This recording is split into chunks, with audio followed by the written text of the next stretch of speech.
जाएगा into 1 minus 2 into sigma. तो वहां से सिग्मा का वैल्यू दिया हुआ है, तो आप आराम से फ्रैक्शनल इंक्रीज जो है निकाल पाएंगे। क्या हो जाएगा ये क्वेश्चन? अब आपको मैंने ये इसलिए प्रोसेस बता दिया, आई थिंक अब हम आराम से कर पाएंगे। क्वेश्चन जो है वो सिमिलर है, वो आप कर देना इसके अंदर, ठीक है। सिमिलर क्वेश्चन जो है वो हमारा 29 भी है, उसको आपको सॉल्व करके आंसर निकालना पड़ेगा। अगला जो है हमारा, देखिए अभी हमने कितने कांस्टेंट देखे, गामा, के, ईटा और वाई, के, ईटा और सिग्मा, 4 कांस्टेंट हमने देखे। यंग्स मॉडुलस हो गया, बल्क मॉडुलस का हो गया, मॉडुलस ऑफ रिजिडिटी का हो गया, मॉडुलस ऑफ रिजिडिटी बताया था मैंने, मॉडुलस ऑफ रिजिडिटी हो गया है, और बल्क मॉडुलस का देखा, यंग्स मॉडुलस का देखा और पॉइजनस रेशियो देखा। इन चारों के बीच में क्या रिलेशन है उस पे जो है क्वेश्चन जो है मोस्टली मेंस में ये वाला पार्ट हटा दिया गया है। तो मेंस में इन चारों में तो थे कुछ नहीं, हटाया कुछ नहीं, 4-3 फॉर्मूले थे जो एक दूसरे को रिलेट कर रहे थे, वो हटा दिए। बट कभी अगर गलती से आ गया हमारे, तो हम लोग सेफर साइड में कर लेते हैं कि अगर मान लीजिए वैसे इसकी कोई इतना रिलेवेंस नहीं है ना, एडवांस से कोई पूछा जाएगा, लेकिन 3 फॉर्मूले ही है तो सेफ्टी के लिए हम लोग याद कर लेते हैं। इनका कोई डेरिवेशन नहीं, ना किसी बुक में दिया है और ना हमें करने की जरूरत है कि कैसे ये एक दूसरे से रिलेटेड है। हमारे को सिर्फ ये 3 फॉर्मूले जो है ध्यान में रखना है। तो लिख दो relation between elastic constant and sigma. Relation between elastic constant and sigma. सबसे पहला इलास्टिक कांस्टेंट कौन सा हो गया? यंग्स मॉडुलस हो गया हमारे पास में, that is equal to 2 into theta, theta मतलब modulus of rigidity into 1 plus sigma. अगर मान लीजिए मुझे मॉडुलस ऑफ रिजिडिटी के टर्म में नहीं चाहिए, बल्क मॉडुलस के टर्म में चाहिए, तो 3 इनटू के, ये मतलब क्या हो गया हमारे पास बल्क मॉडुलस, और 1 माइनस 2 इनटू सिग्मा। इसको ये चारों को रिलेट करते हैं। मान लीजिए आपको यंग्स मॉडुलस की सिग्मा के टर्म में नहीं चाहिए, आपको तीनों इलास्टिक कांस्टेंट के बीच का रिलेशन चाहिए। काम हमारे y और b, बल्क मॉडुलस और मॉडुलस ऑफ रिजिडिटी के बीच में चाहिए। तो उस केस में क्या रिलेशन है? 9/y equal to 1/k plus 3/e। इनको मैं जैसा कि वापस से बोल रहा हूँ, इनको डिराइव करने में दिमाग मत लगाना, सिर्फ इसको याद कर लेना। उसकी जगह पे 10 क्वेश्चन और एक्स्ट्रा कर लेना, वो बेटर रहेगा ना। तो इसका इन चारों का रिलेशन कहीं इंजीनियरिंग के बुक में कहीं दिया जाता है, होता कुछ नहीं है, आपको इनके सारे की वैल्यू लिखनी पड़ती है और एक दूसरे में सब्स्टिट्यूट करके रखा जाता है। क्लियर है यहाँ तक? और सिग्मा के टर्म में लिखना है, तो दैट सिग्मा इक्वल टू, ज्यादा इंपॉर्टेंट कौन कौन से ये दोनों है, तीसरा सिर्फ में जो है ये -2 ईटा, ये वाला तो इन दोनों से भी मिलके बन जाएगा यहाँ पे, आप बता दो, और 6k प्लस 2 ईटा।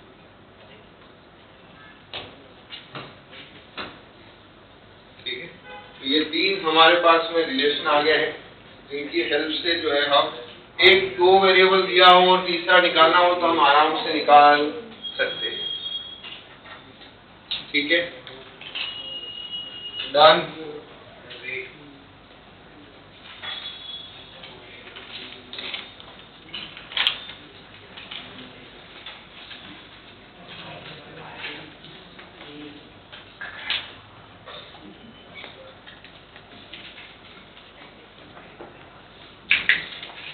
अगला हेडिंग डालेंगे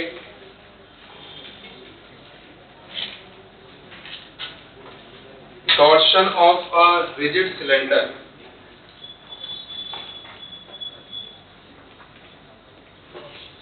torsion of a rigid cylinder,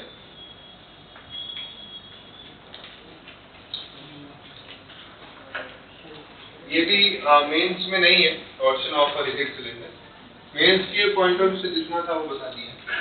तो ये 2-3 एक्स्ट्रा पॉइंट लिखवा रहा हूँ कि भाई कहीं अगर हमारा एडवांस में कोई क्वेश्चन आ जाता है तो उसमें हम लोग जो है तैयार रहे कि भाई ऐसा आने पर हम सॉल्व कर पाए। Torsion of a rigid cylinder, already इसका एक पॉइंट तो मैंने लिखवा दिया है आपको। ये जो torsion of a rigid cylinder वाला पार्ट है, इसमें काफी डिटेल में आप डिस्कशन करते हैं। अगर आप आगे जाके मान लीजिए मैकेनिकल इंजीनियरिंग लेते हैं और उसमें एक स्ट्रेंथ ऑफ मटेरियल करके एक चैप्टर आता है, बुक आती है, पूरा सब्जेक्ट है स्ट्रेंथ ऑफ मटेरियल, सो उसके अंदर, और या फिर सिविल इंजीनियरिंग लेते हैं तो उसमें इस पे काफी डिटेल में जो है डिस्कशन होता है। तो जो इक्वेशन हम लिखने वाले वो वहाँ पर उसको डिराइव भी करवाया जाता है। आप लोगों के तो वो इक्वेशन भी नहीं है, मैं सिर्फ आपको वो इक्वेशन एक एडवांस में अगर कोई प्रॉब्लम आ जाती है तो हम उसको सॉल्व कर पाएंगे, उसके लिए बता रहा हूँ। टॉर्शन ऑफ रिजिड सिलेंडर का एक पार्ट मैंने ऑलरेडी डिस्कस कर लिया है कि मान लीजिए मैं इसका ये वाला एंड फिक्स कर देता हूँ और फिर जो है मैं क्या करता हूँ, इसको इधर से रोटेट करवाता हूँ। ये दिख रहा है हम लोगों को, ये इसका सेंटर पॉइंट है।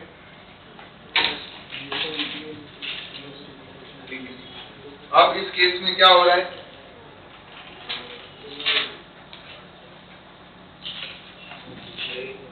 ये इनिशियली में ऐसा था हमारा, हमने इसको क्या किया, रोटेट किया और ऊपर वाला एंड जो है वो फिक्स रखा हमने।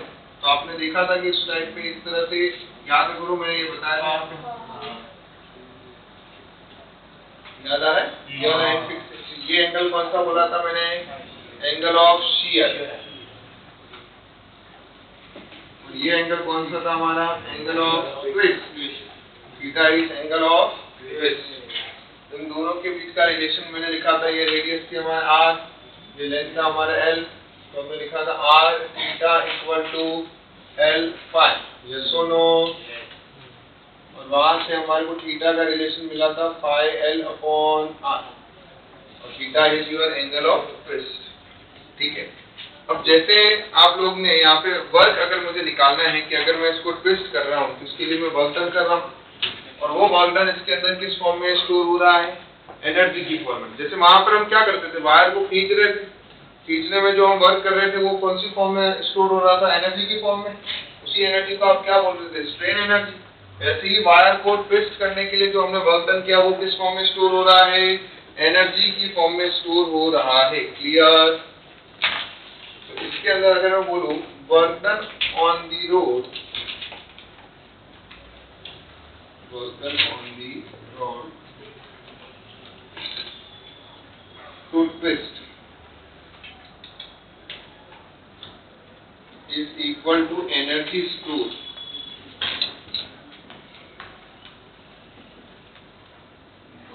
is equal to, वहां क्या था बताओ, स्ट्रेन एनर्जी का formula 1/2 into force into extension, change in length. यहाँ पर फोर्स का एनालॉजी क्या होगा, रोटेट कर रहे हैं तो क्या आएगा, torque.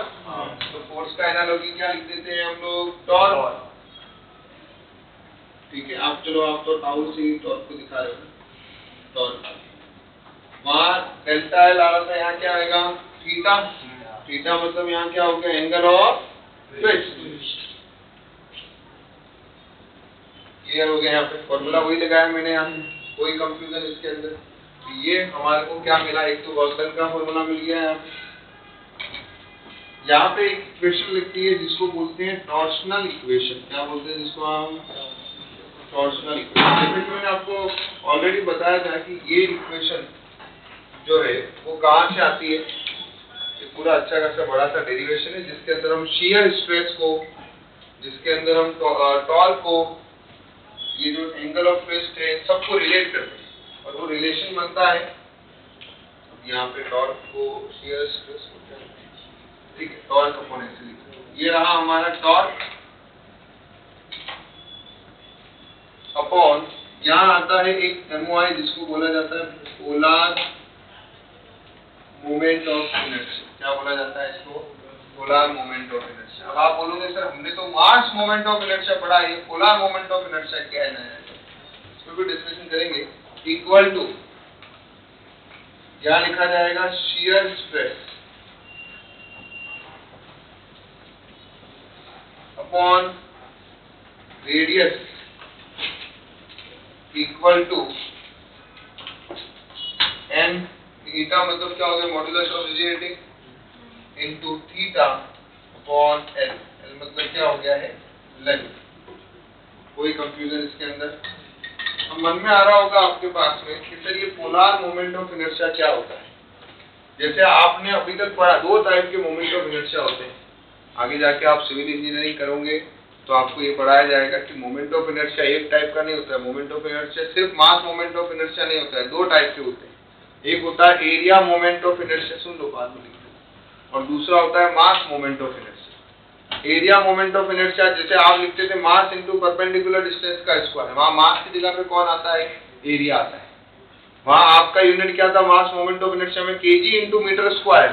Area moment of inertia में यूनिट क्या होगा, metre to the power 4। MOI का यूनिट क्या है, मीटर टू दी पावर 4। सारे रूल्स वहां पर भी अप्लाई कर सकते हो आप, जो वहां पर भी इसको भी इंटीग्रेट करके निकाला जाता है। और जो हमने parallel axis theorem, perpendicular axis theorem, वो वहां पर भी लगाया जा सकता है एरिया मोमेंट ऑफ इनर्शिया। आप लोगों की एरिया मोमेंट ऑफ इनर्शिया नहीं, बट आपको ये जो दो तीन शेप के जो है स्पेशली वो भी सॉलिड के अंदर अगर इस टाइप का न्यूमेरिकल आया तो आपको पता होना चाहिए। जैसे अगर मान लीजिए मैं यहाँ पर सिलेंडर का निकालना चाहूँ, पोलर मोमेंट ऑफ इनर्शिया को डिनोट करते हैं, कोई कोई आईपी लिखता है, कोई इसको जे से डिनोट करता है, ठीक है।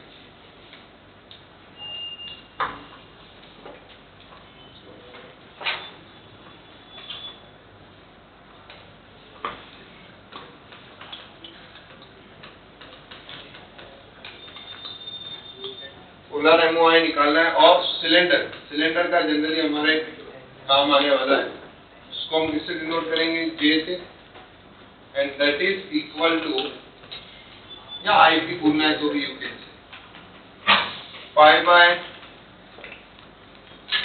32 D to the power 4, 5 by 32 D to the power 4। Clear हो गया यहाँ पे। या फिर 5 by 2 R to the power 4।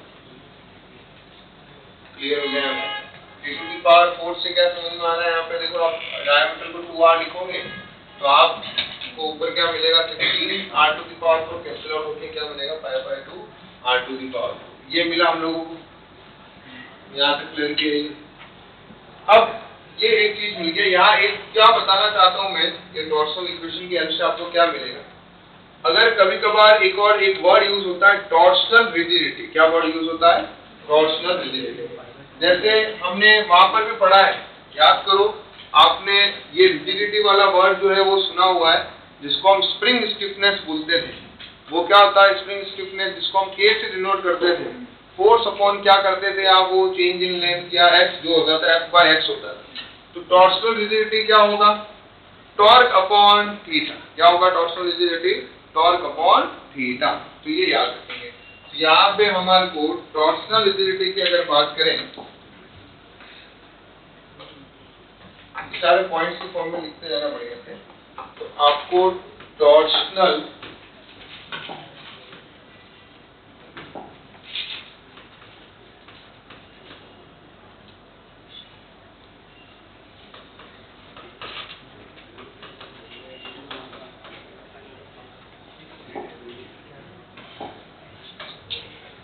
this torsional rigidity is equal to torque upon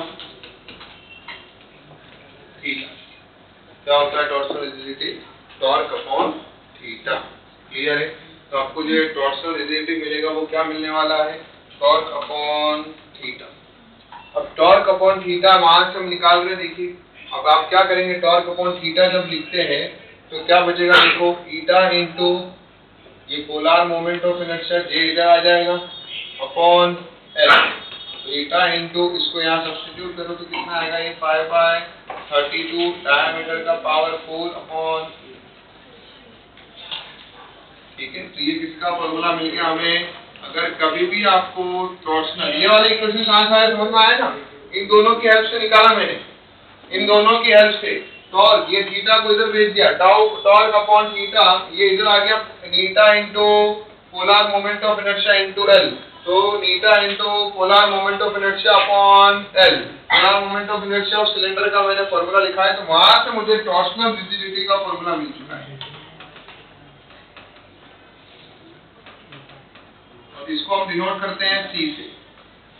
यहाँ से आपको वो जो रीस्टोरिंग फोर्स का फॉर्मूला होता था, वहां आप लिखते थे K इंटू X, यहाँ क्या लिखोगे आप, tau equal to C into theta. क्या लिख सकते हो आप, tau equal to C into theta. तो आप टॉर्क का फॉर्मूला अभी आपके पास में सिंपल सा मिल गया है, torque is equal to C into theta.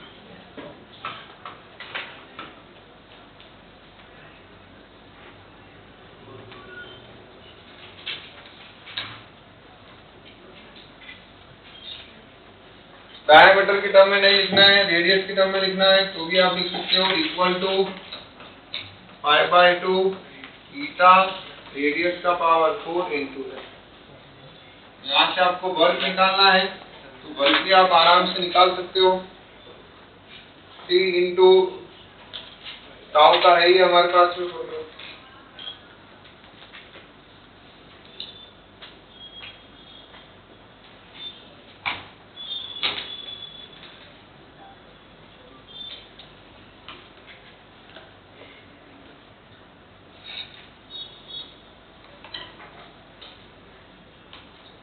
अरे समझा कि नहीं समझा, क्या किया है यहाँ पे?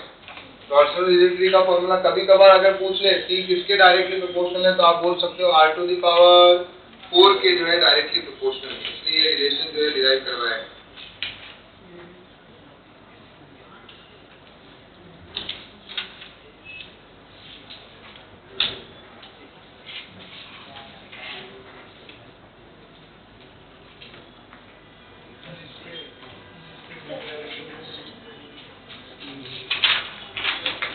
चले ये इसको भी ध्यान रखो, इसको भी याद रखो। और ये हमारे पास में 3-4 चीजें, ये जो मैंने लिखा है वापस से रिपीट कर रहा हूँ, ये हमारे इस पे मेंस में अभी जो है हट गया, पहले था तो आपको पीवाईक्यू में कोई एक आध क्वेश्चन मिल सकता है इन फॉर्मूले के बेस पे, ठीक है ना, बट अभी ये मेंस में नहीं है, लेकिन इसमें है हमारे एडवांस में जरूर आपको दिख सकता है। तो आपको इनके फॉर्मूले जो है ध्यान में रखने हैं कि ये इसका ये फॉर्मूला है, टॉर्सनल रिजिडिटी वर्ड यूज आ जाए तो उसका मतलब क्या है हमारा सी व्हिच इज इक्वल टू क्या होता है, torque upon angle of twist. इसको मैंने टॉर्सनल रिजिडिटी को टी से डिनोट किया है। अब यहाँ कुछ थियोरेटिकल क्वेश्चंस मैं आपको लिखवाने जा रहा हूँ, ठीक है ना, थियोरेटिकल पॉइंट्स लिखवाने जा रहा हूँ जो आपको न्यूमेरिकल में असर्शन रीजन वाले क्वेश्चन कभी आते हैं तो वहां आपको डेफिनेटली हेल्प होने वाली है, क्योंकि वो अगर आप बिना अगर ये पॉइंट लिखे सोचोगे तो शायद गलत होने के चांसेस ज्यादा है। तो आपको इनको एज अ पॉइंट लिख दूं कि कब आगे इस टाइप के क्वेश्चन तो आप सॉल्व कर पाओ। ये हो गया लिख के सबका? नहीं सर।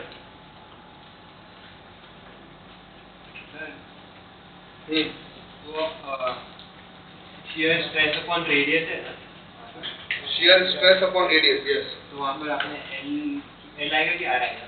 कहाँ पे? उसके बाजू वाला दूसरा है, उसमें ये 3 इक्वेशन है। ये यहाँ पे ईटा मतलब मॉड्यूलस ऑफ रिजिडिटी, ईटा मतलब क्या हुआ तेरा, अब ये यहाँ से मिला है तेरा शियर स्ट्रेस जो होता है, तेरा शियर स्ट्रेस इक्वल टू क्या होता है, modulus of rigidity into shear strain. Shear strain क्या तेरा फाई, फाई को तू क्या लिख सकता है, फाई को आर थीटा अपॉन एल, तो इस आर को इधर लिख, तो ये ऐसा बना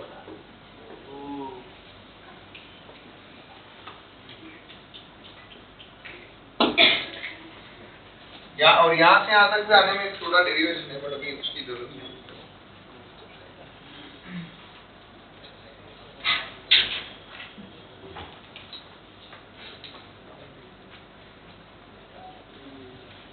ये आप जब पढ़ेंगे तो आप 2 चीज होती है, ट्विस्टिंग होता है, एक बेंडिंग होता है। तो ये ट्विस्टिंग के लिए इक्वेशन है, ये टॉर्सनल इक्वेशन है। सिमिलर आपको एक और इक्वेशन मिलती है, वो बेंडिंग में मिलती है, पर वो अभी अपना मुद्दा ही नहीं है, वो इंजीनियरिंग वाला पार्ट है। ये भी आपके नहीं है इक्वेशन, आपको कोई उसमें नहीं मिलेगा। टॉर्शन मतलब ट्विस्ट करना होता है। हाँ, टॉर्शन मतलब ट्विस्ट करना। बैंड, अब ये जैसे अगर मैं इसको ऐसे कर रहा हूँ तो जैसे मैं इसमें क्या कर रहा हूँ, टॉर्शन, हाँ इसको टॉर्शन बोलेंगे। अगर वही मैं इसको ऐसे कर रहा हूँ तो ये क्या हो गया, बेंडिंग। एक बेंडिंग का भी एप्लीकेशन है, तो वो भी मैं नोट के फॉर्म में लिखवा दूंगा। एप्लीकेशन जब हम पढ़ेंगे तो उसमें भी एक फाइनल डिफ्लेक्शन का फॉर्मूला है। तो अभी इसमें 2-3 फॉर्मूले हम सिर्फ लिख रहे हैं, किस लिए, कि अगर इन केस अगर कोई क्वेश्चन बनता भी है तो वी आर प्रिपेयर्ड कि हम उन क्वेश्चंस के मीन फॉर्मूले के दम पे कर देंगे। और आपके बुक के अंदर अभी तक जो जेई का हमारा सिलेबस उसमें सिर्फ फॉर्मूले डिफाइन है, वो भी स्टैंडर्ड बुक्स के अंदर, कि भाई बाकी बुक में तो ये भी डिफाइन नहीं है, क्योंकि फॉर्मूले डिफाइन है। अगर कुछ आता है तो आप वहां से कर सकते हो। फॉर्मूले का प्रूफ के लिए पूरे चैप्टर है, ये फॉर्मूले का प्रूफ करने के लिए पूरा एक चैप्टर है पूरे। पहले वो सारे बेसिक समझने पड़ते हैं, उसके बाद में उसको देते। तो इतना आपने को करने की जरूरत नहीं है, जितना अपने काम का है वो मैंने लिख दिया है। मैथ्स वो भी एडवांस के लिए, मेंस के लिए तो जरूरत भी नहीं है। चलिए यहाँ तक क्लैरिटी आई हमारे।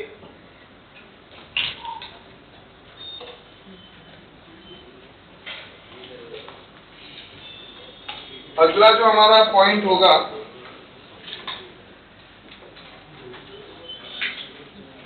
एक सिंपल मैं आपसे अगर क्वेश्चन पूछूं कि दो सिलेंडर मैंने लिए हैं, एक होलो सिलेंडर है, एक सॉलिड सिलेंडर है। बड़े ध्यान से सुनना और आंसर देना, ध्यान से सुनना और आंसर देना। असर रीजन या स्टेटमेंट वाले क्वेश्चन ऐसे आने वाले। एक सॉलिड सिलेंडर है और एक क्या है, होलो सिलेंडर है।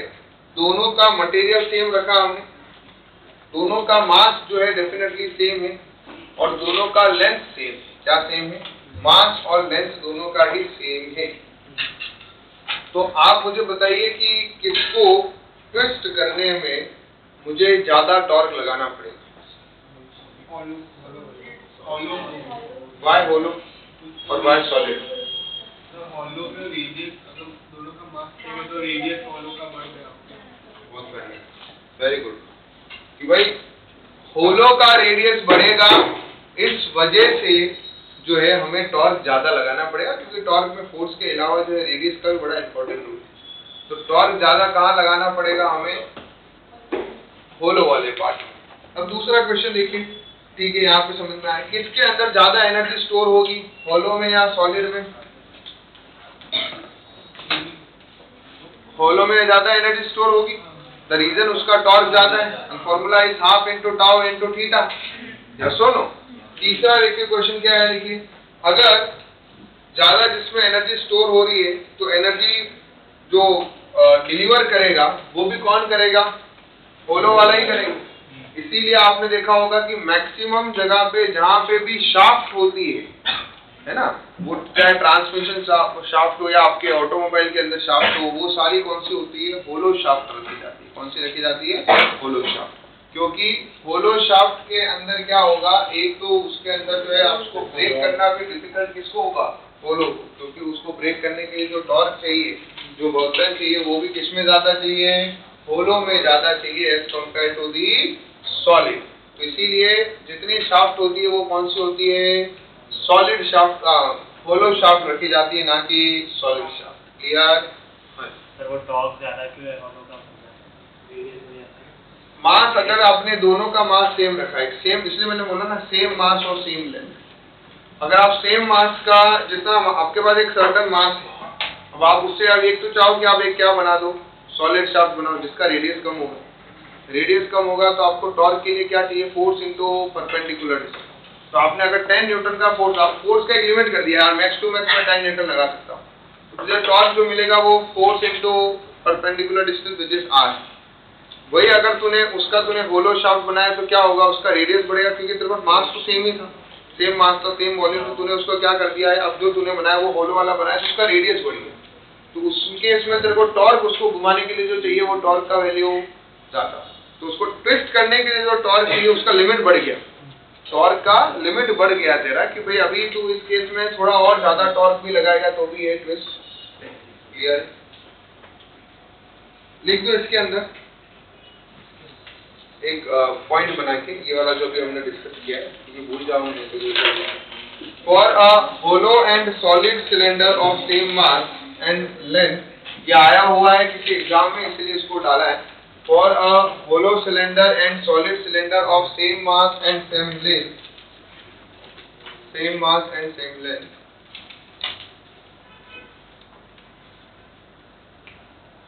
फर्स्ट पॉइंट लिखना है, torque required to twist a hollow cylinder, torque required to twist a hollow cylinder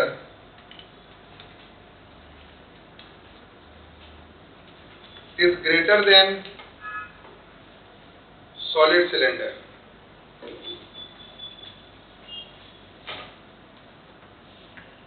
second लिखना,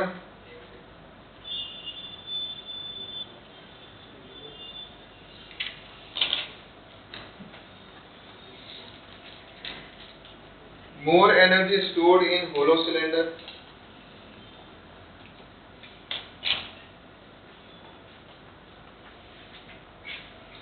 थर्ड पॉइंट लिखना, hollow cylinder will deliver more energy when used as shaft.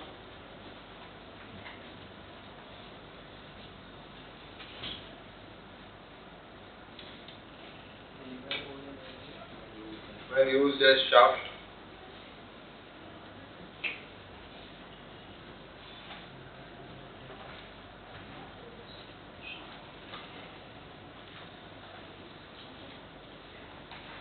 Fourth point लिखना, hollow cylinder is better shaft than solid one.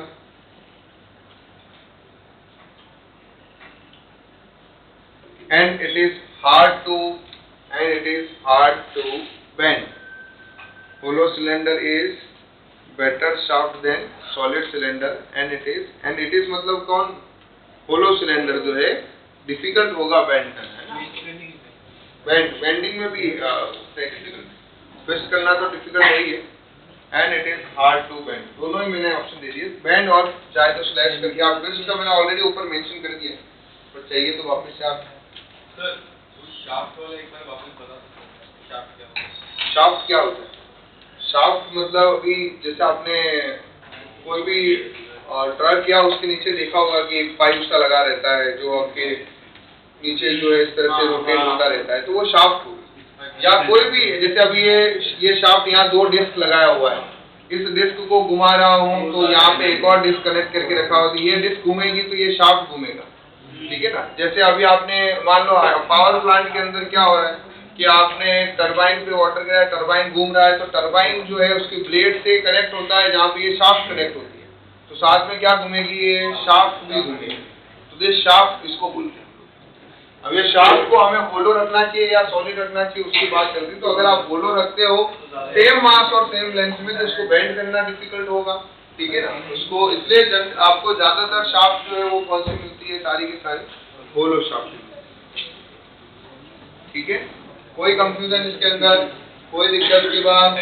चलो अभी ये तो हमने किसके बारे में देखा, अभी आप देखिए एक मिनट, अभी आप ये जो मैंने आपको शीट दिया हुआ है दोस्तों, उसके अंदर आप सारे पहले जो 32 इलस्ट्रेशन जो है आप सारे कर सकते हैं, 32 तक इलस्ट्रेशन कर सकते हैं। आई थिंक उसके बाद तो लास्ट 32 इलस्ट्रेशन आप सारे कर सकते हैं। आप उससे पहले और सॉल्व करो यार प्लीज, मैंने वो भी देखे रोटेशनल में भी आपने 3-4 लोगों ने भेजे हैं, मुझे कोई दिक्कत नहीं है, बढ़िया है, और जितने कम लोग भेजेंगे तो उतने डाउट मुझे कम लेने, ठीक है। एक क्वेश्चन तो बहुत अच्छा है, मैंने शॉर्टलिस्ट किए है, मैं उसका आपको सोल्यूशन जो है भेजता हूँ, बट अभी आधे लोगों ने सॉल्व नहीं किया है।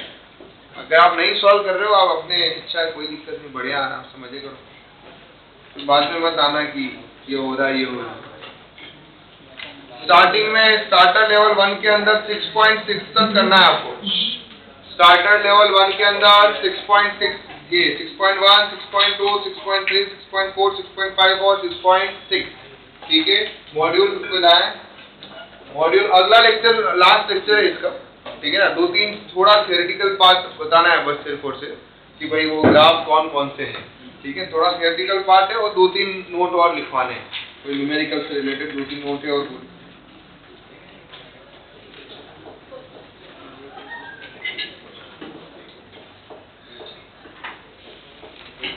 हाँ। अभी आप इसके अंदर टीपीपी 1 पूरा कर सकते हैं आराम से, और टीपीपी 2 के अंदर जो है ये 2-3 ग्राफ वाले वो बाकी है, टीपीपी 1 पूरा कर लीजिए आप, और टीपीपी 2 के एक्सरसाइज 1 के अंदर 1 to 25 सारे क्वेश्चन कर सकते हैं, एक्सरसाइज 1 के अंदर मतलब अभी आप पूरा ऑलमोस्ट ट्राई कर सकते हैं, सिर्फ 2-3 ग्राफ वाले क्वेश्चन जो है वो हमारे बाकी है। तो आप PYQ हो गया है, एडवांस की इलस्ट्रेशन तो ये कर सकते हैं। देखिए ये मैंने जो आपको बोला है कि ये जो रिलेशन वाला क्वेश्चन जो फॉर्मूला वाला सीधा आया था 2021 की फरवरी अटेम्प्ट में आया था क्वेश्चन कि find the relation between the modulus के बाय द यंग्स मॉड्यूलस के बल्क मॉड्यूलस और eta। आपको ये जो है इनके बीच का रिलेशन चाहिए, तो वो मैंने अभी जो 3 फॉर्मूले लिखे थे उनमें से ये जो एक फॉर्मूले की हेल्प से जो है आप ये रिलेशन आराम से निकाल सकते हैं। मैंने इसलिए बोला है कि वो फॉर्मूला हमें याद होना चाहिए। अभी जो क्वेश्चन नंबर उसका 15th वाला है PYQ के अंदर, उसमें जो है हमारे को वो बेंडिंग वाला फॉर्मूला दिया है। वो बेंडिंग वाला पार्ट जो है अभी हम अगले लेक्चर में देखेंगे, तो वो फॉर्मूला मैं आपको दूंगा, लेकिन इसके अंदर आपको फॉर्मूला दिया है उन्होंने और वो परसेंटेज एरर वाला काम करना है। तो जो आपने यूनिट्स वाले चैप्टर में ऑलरेडी कर लिया है, तो आप वो ये भी आराम से आप कर सकते हो। तो आप सारे के सारे PYQ सॉल्व कर सकते हो। इवन 2023 का क्वेश्चन देखो, 2023 जनवरी अटेम्प्ट का भी ये सिग्मा के और इनके बीच का रिलेशन का दिया हुआ है फॉर्मूला। तो इस फॉर्मूले पे, इन 3 फॉर्मूले पे बहुत बार पहले क्वेश्चन आ चुके हैं। अभी हटाया है इन्होंने 2024 में, पर उसका कोई भरोसा नहीं। उन्होंने जो 2024 में हटाया तो सब पे क्वेश्चन पूछे, इसलिए हम सिंपल साइड में याद रखेंगे। ठीक है, आप सॉल्व करो ये पूरा मॉड्यूल भी, ऑलमोस्ट पूरा मॉड्यूल सॉल्व कर सकते हो। जब तक आप पहुंचोगे वो ग्राफ वाले पे, तब तक लेक्चर आ जाएगा हमारा 2 दिन में।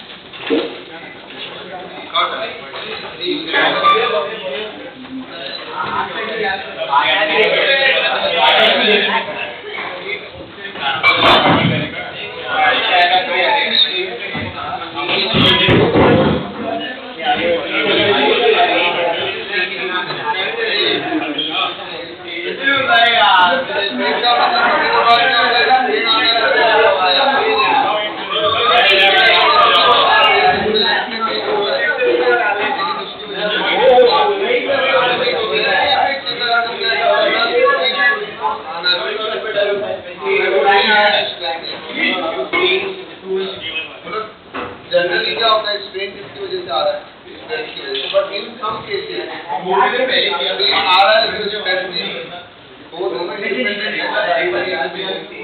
लेकिन जनरली अभी मैंने इसके ऊपर फोर्स अप्लाई किया, मैंने फोर्स अप्लाई किया, स्ट्रेन आया नेक्स्ट में चेंज हुआ। नॉर्मल स्ट्रेस एक ऐसा केस है जिसके अंदर वो हीट करने पर वो चीज होगी लेकिन वो फ्रीली होगी।